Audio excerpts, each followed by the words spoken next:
હવે મને હું કંઈક કરી શકું છું એવો દાવો મેં છોડી દીધો.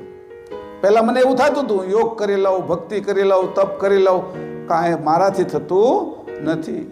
દાખલો આપ્યો પરમ ગુરુએ કે રઘુરામજી મહારાજ આ હવે આ સિદ્ધિને શું કરશો, આ મુદ્રિકાને શું કરશો, 60 વર્ષનું તમારું તપ છે એ કે હવે છોડી દઈશ, આને ચરણમાં મૂકી દીધું પરમ ગુરુના.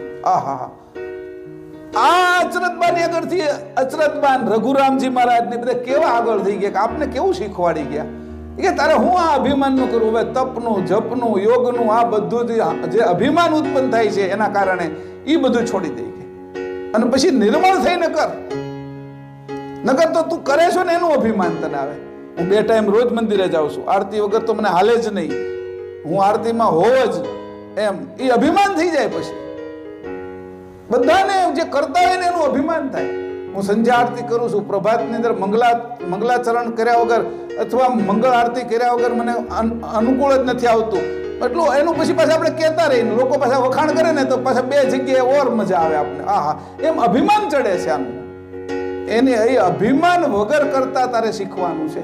અચરતબા આ શીખવાડે છે, રઘુરામજી મહારાજ આ શીખવાડે છે. ગમે એવું પ્રાપ્ત કર્યું છે એટલે તો છોડવાનું જ ને ભાઈ.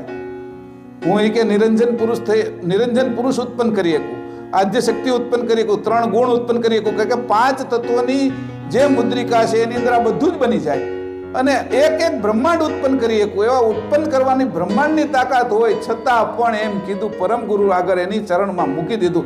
આ બધાને મારે શું કરવું? છેલ્લે તો અભિમાન જ ઉત્પન્ન કરશે ને મારું.